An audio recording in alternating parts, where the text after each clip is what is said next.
Türkiye'de biz çocukluğumuzdan beri bir ülke tanımlanırken sanayi devleti mi, tarım ve hayvancılık ülkesi mi diye tanımlanır ve ifade edilirdi. Tarım ve hayvancılık ülkesi olarak tanımlanan ülkelerin sanki dünyanın az gelişmiş ülkelerinden oluştuğunu düşünürdünüz. Bu da bir yanılsama, yanlış. Dünyanın aynı zamanda tarım ve hayvancılıkta en güçlü ülkeleri yine aynı zamanda dünyanın sanayide en gelişmiş ülkeleri arkadaşlar. Türkiye tohumda her türlü açıdan diğer ülkelere bağlı bir ülke olmaktan çıktı. Devletin doğru politikaları sonucunda TÜSİAD gibi değerli kuruluşların ama en önemlisi de iş adamlarının bu işe el atması sonucunda Türkiye dünyada belli tohumların çok güçlü tedarikçisi ve ihraç edici ülkesi haline geldi. Türkiye için özellikle çok önemli olan tohumculuk konusunda ciddi mesafe aldık ilimiz olarak.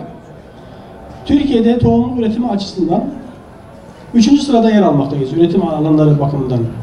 Diyarbakır ilimizde 36 firmayla, yerli ve dışarıdan olmak üzere 36 firmayla 335.000 dekar alanda sertifikalı tohum üretimi gerçekleştirilmektedir.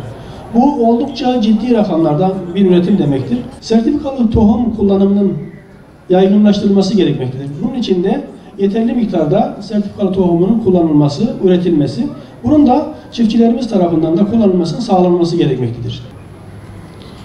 Bu üretilen tohumlarımız 2017 ve 2018 yıllarında üretilen bu tohumlarımızdan 1000 ton üzerinde, bu yıl 2018 itibariyle 1000 ton üzerinde tohumluk üretilerek İran, Irak, Suriye, Ukrayna ve Moldova'ya tohumluk ihracatı ilimizden gerçekleştirilmiştir.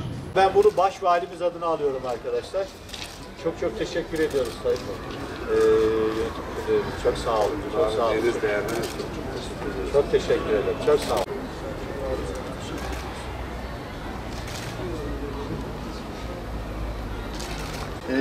Nice iyi üretimler diliyoruz, verimli üretimler diliyoruz. Çok sağ olun, çok teşekkür ediyoruz. Buyurun. Şöyle yan yana bir fotoğraf. Gelin şöyle. Ahmet Uçan nerede? Üretimimiz var. Tamam, resim alalım.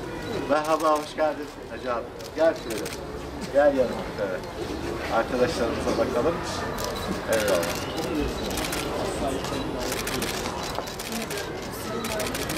Cevat Delil, Sayın Cevat Delil, Hamdullah Güven,